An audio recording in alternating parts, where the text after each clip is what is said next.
Question number 5 of exercise 2.4। अब देखो question number 5 में क्या है, आपको क्यूबिक पोलिनोमियल दिया हुआ है। ओके, 4 पार्ट है, सभी का डिग्री क्या है, 3 है। हाईएस्ट पावर क्या है वेरिएबल का, 3 है, तो डिग्री 3 है। अगर डिग्री 3 है तो ये कौन सा पोलिनोमियल है, क्यूबिक पोलिनोमियल है।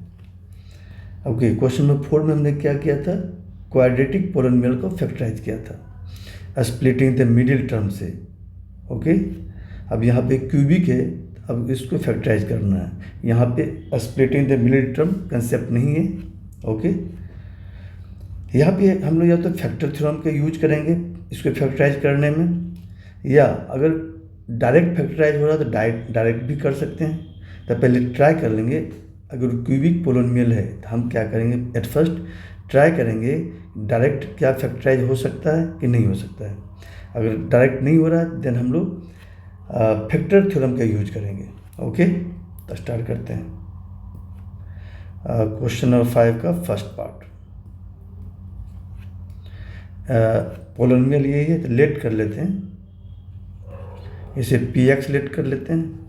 Polynomial px equal to x cube minus 2x² minus x plus 2। Okay, अब ट्राई करेंगे क्या ये डायरेक्ट हो सकता है। तो हम लोग क्या करेंगे, फर्स्ट और सेकेंड टर्म में कॉमन लेंगे, देखते कुछ कॉमन आएगा। फिर थर्ड टर्म और सेकेंड टर्म में कुछ कॉमन लेंगे।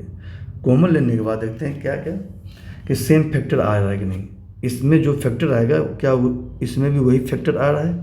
अगर आ रहा है तो इसका मतलब डायरेक्ट फैक्टराइज हो जाएगा। ओके, तो ट्राई करते हैं। देखो फर्स्ट और सेकेंड टर्म में क्या कॉमन है, x² कॉमन है। देखो x³ को लिख सकते हैं x² इंटू एक्स लिख सकते हैं, minus 2x² minus x plus 2। अब इस दोनों में क्या कॉमन आएगा, फर्स्ट और सेकेंड टर्म में x² कॉमन आएगा। x² कॉमन लो, अगर x² कॉमन लेंगे तो यहाँ आएगा x माइनस 2। ओके, अब इसमें क्या कॉमन आएगा, थर्ड टर्म और सेकेंड टर्म में कुछ भी नहीं है, इसका मतलब 1 कॉमन आएगा। और देखेंगे जो थर्ड टर्म है, थर्ड टर्म का साइन क्या है, -1, माइनस है, निगेटिव है, साइन क्या है, निगेटिव है, तो -1 कॉमन आएगा। ओके, यानी कि कुछ भी नहीं है कॉमन तो 1 लेंगे कॉमन, और साइन क्या लेंगे 1 का, जो थर्ड टर्म का साइन है वही लेंगे। थर्ड टर्म का साइन क्या है, माइनस, तो माइनस ले लेंगे, इसके साथ -1 कॉमन ले लेंगे। ओके, तो यहाँ बचा कितना, x। यहाँ क्या हमने माइनस कॉमन लिया, जहाँ प्लस है वहाँ माइनस हो जाएगा, -2। ओके, अब देखो बच्चे कि x माइनस 2 इसका फैक्टर है और यहाँ भी x माइनस 2 फैक्टर है, सेम है।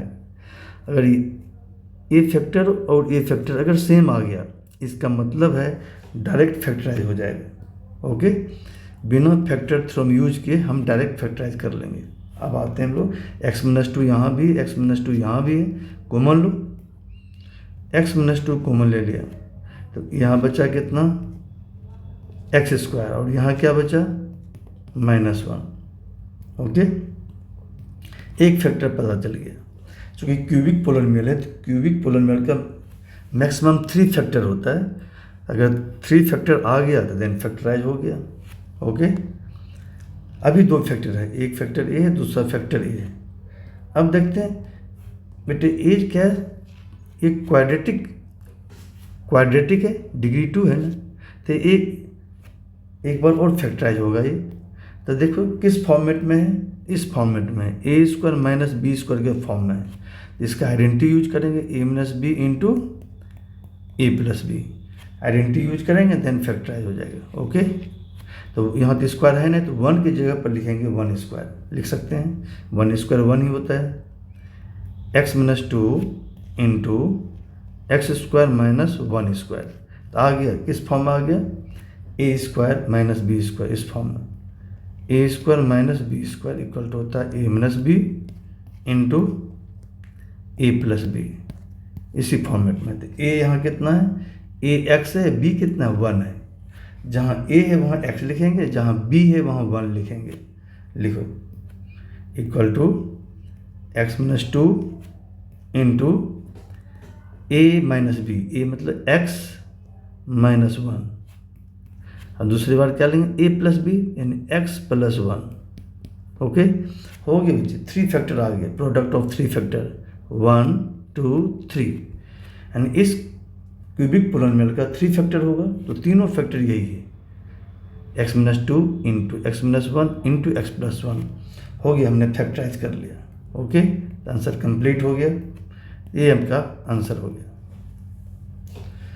तो जब भी आपको क्यूबिक पोलिनोमियल होगा तो क्या करेंगे, हम ट्राई करेंगे डायरेक्ट फैक्टराइज हो रहा है कि नहीं। अगर डायरेक्ट हो रहा है तो डायरेक्ट कर लो, तो फर्स्ट और सेकंड में कॉमन लो, और थर्ड और फोर्थ टर्म में कॉमन लो। कॉमन लेने के बाद अगर ये दोनों सेम आ जाए तो इसका मतलब डायरेक्ट फैक्टराइज हो जाएगा। ओके, अब आते हैं, अगर डायरेक्ट फैक्टराइज नहीं होता, अगर सपोज करो ये दोनों सेम नहीं होता, तब क्या करते हैं, तब हम लोग क्या करेंगे, फैक्टर थ्योरम का हेल्प लेंगे। उसके हेल्प से हम लोग क्या करेंगे, इसे फैक्टराइज करेंगे। आते हैं, ये तो डायरेक्ट किया, अब आते हैं यूजिंग फैक्टर थ्योरम, और चाहो तो यूज कर सकते हो using factor theorem. Using factor theorem. Okay, यानी पोलिनोमियल कितना है, ये p x equal to x cube कितना है, पी एक्स इक्वल टू है x cube minus x square and 2x square minus 2x square minus x plus 2, ये है। Okay, factor theorem use करने के लिए हम लोग क्या करेंगे बच्चे, अब ये कांस्टेंट टर्म देखेंगे क्या है, कांस्टेंट टर्म 2 है, तो 2 का ऑल पॉसिबल फैक्टर क्या होगा, तो क्या होगा, हम 2 को क्या क्या लिख सकते हैं, 2 को लिख सकते हैं 1 इंटू 2, और 2 को लिख सकते हैं -1 इंटू -2, -1 इंटू -2 प्लस 2 हो जाएगा, और 1 इंटू 2 भी 2 आएगा, यानी 2 का 1 और 2 फैक्टर है, और 2 का -1 और -2 भी फैक्टर है। ओके, तो लिखेंगे ऑल पॉसिबल फैक्टर इसका क्या है, यानी क्या, कांस्टेंट टर्म का, इस कांस्टेंट टर्म का all possible factors of constant term 2 are क्या क्या है, +-1 +-2, यानी कि 1 भी है -1 भी है, 2 भी है और -2 भी है, ये 4 फैक्टर हो गया। कितना हो गया, 4 फैक्टर हो गया। ये 4 फैक्टर है किसका, 2 का। अब हम क्यों फाइंड आउट किया फैक्टर, एक्चुअली मुझे फैक्टर पता लगाना है इस पोलिनोमियल का। ओके, तो इस पोलिनोमियल में पी एक्स में एक बार हम 1 पुट करेंगे, वैल्यू निकालेंगे, -1 पुट करेंगे, वैल्यू निकालेंगे, फिर 2 पुट करेंगे, इसका वैल्यू निकालेंगे, फिर -2 पुट करेंगे, वैल्यू निकालेंगे। अगर P1 0 आ गया तो इसका मतलब x-1 फैक्टर हो जाएगा, अगर P-1 0 आया तो x+1 फैक्टर हो जाएगा, P2 0 होगा तो x-2 फैक्टर होगा, और P-2 0 होगा तो x+2 फैक्टर होगा। ओके, 4 फैक्टर नहीं होगा, क्यूबिक पोलिनोमियल है तो इसका 3 फैक्टर ही होगा। ओके, तब चेक करते हैं, यानी कि 1 पे चेक करेंगे, -1 पे, 2 पे, -2 पे, देखते हैं किस किस पर 0 आ रहा है, जिस पर 0 आएगा तो उसके अनुसार फैक्टर फाइंड आउट हो जाएगा। ओके, तो स्टार्ट करते हैं। आप किस पर चेक करेंगे, पहले 1 पे चेक कर लेते हैं, इस x वैल्यू 1 ले लेंगे, 1 +1, फिर -1 ले लेंगे, फिर 2 लेंगे, -2। आपको 3 फैक्टर फाइंड आउट करना है, 3 फैक्टर आ गया तो स्टॉप हो जाएगा, जो क्यूबिक पोलिनोमियल का 3 फैक्टर ही होता है, तो 3 फैक्टर आपको फाइंड आउट करना है। ओके, तो स्टार्ट करते हैं। पहले P1 का वैल्यू निकालते हैं, तो 9 फाइंड आउट करेंगे P1 तो यानी कि जहाँ x है वहाँ 1 पुट, यहाँ 1 पुट किया तो इधर भी 1 पुट करेंगे, पुट करो, देखते हैं वैल्यू क्या आ रहा है। 1 का cube minus 2, 1 square minus 1 plus 2, 1 का क्यूब 1 माइनस 2 इंटू 1 का स्क्वायर 1 माइनस 1 प्लस 2, तो माइनस 2 इंटू 1 माइनस 2 आएगा, 1 माइनस 2 माइनस 1 प्लस 2।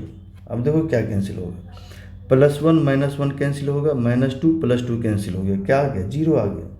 क्या आ गया, इसका मतलब हो गया P1 0 हो गया।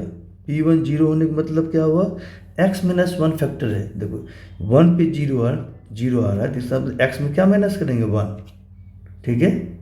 अगर यहाँ प्लस होता तो माइनस करते हैं, यहाँ माइनस होता तो x में प्लस करेंगे, ठीक है, x प्लस 1 फैक्टर हो जाएगा।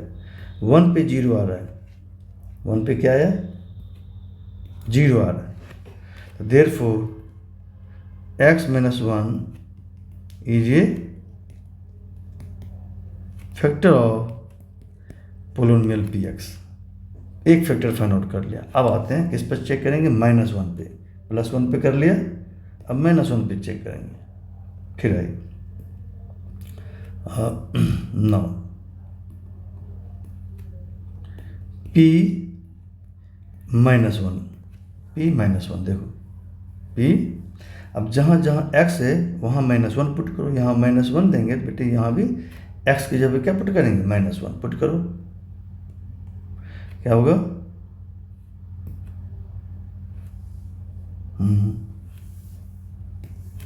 ओके, -1 का क्यूब -2 इंटू -1 का स्क्वायर, फिर x जब -1 पुट करेंगे, करो, -1 का क्यूब -2 -1 का स्क्वायर माइनस -1 +1 तो +2 था, ओके, प्लस लास्ट में +2 है,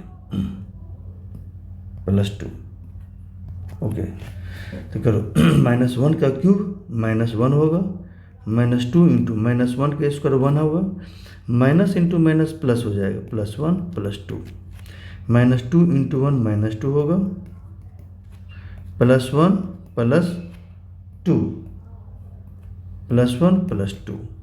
अब देखो बच्चे, -1 +1 कैंसिल होगा, +2 -2 कैंसिल हो गया, 0 आ गया, यहाँ भी 0 आ गया, p -1 = 0 आ गया। इसका मतलब क्या हुआ, p -1 0 है, तो इसका मतलब फैक्टर क्या होगा, therefore x + 1 is a factor of px। एक और फैक्टर आ गया, 2 फैक्टर आ चुका है, एक फैक्टर आया था x - 1, दूसरा फैक्टर आया x + 1, अब एक फैक्टर और चाहिए, तब +-1 पे चेक कर लिया, अब क्या करेंगे, +2 पे चेक करेंगे, +2 पे, ओके। पहले पोलिनोमियल लिख लेते हैं, नहीं तो बार बार ऊपर देखना पड़ेगा। px = कितना है, x³ - 2x² - x + 2, यही पोलिनोमियल यही है। अब 9, अब क्या करेंगे, x जगह पर 2 पुट करेंगे, 2 पे चेक करेंगे, जहाँ जहाँ x वहाँ 2 पुट करो, इसमें 2 पुट करो, 2³ - 2 इंटू 2 का स्क्वायर -2 + 2, ओके, पुट कर दिया, तो 2 का क्यूब होता है 2 इंटू 2 इंटू 2 8 हो जाएगा, -2 इंटू 2 का स्क्वायर 4 -2 + 2, 2 इंटू 4 -8 आ जाएगा, कितना आएगा, -8 -2 + 2। अब देखो 8 - 8 कैंसिल हो गया, -2 + 2 कैंसिल हो गया, 0 आ गया, यानी P2 पे भी वैल्यू क्या आ रहा है, 0 आ रहा है, तो इसका मतलब x में क्या माइनस करेंगे, 2, x - 2 फैक्टर हो जाएगा, therefore x - 2 is a factor of px, polynomial px का फैक्टर है। तो 3 फैक्टर आ चुका है, अब हम -2 पे चेक नहीं करेंगे, -2 पे चेक नहीं करेंगे, -2 पे चेक करोगे भी तो 0 नहीं आएगा। जो 3 फैक्टर आ चुका है, क्यूबिक पोलिनोमियल का 3 फैक्टरिंग होता है। ओके, तो एक फैक्टर हो गया x-2, एक फैक्टर हो गया x+1 और एक फैक्टर हो गया x-1। ये 3 फैक्टर है इस पोलिनोमियल का px का। ओके, तो लिख देते हैं क्या क्या फैक्टर है।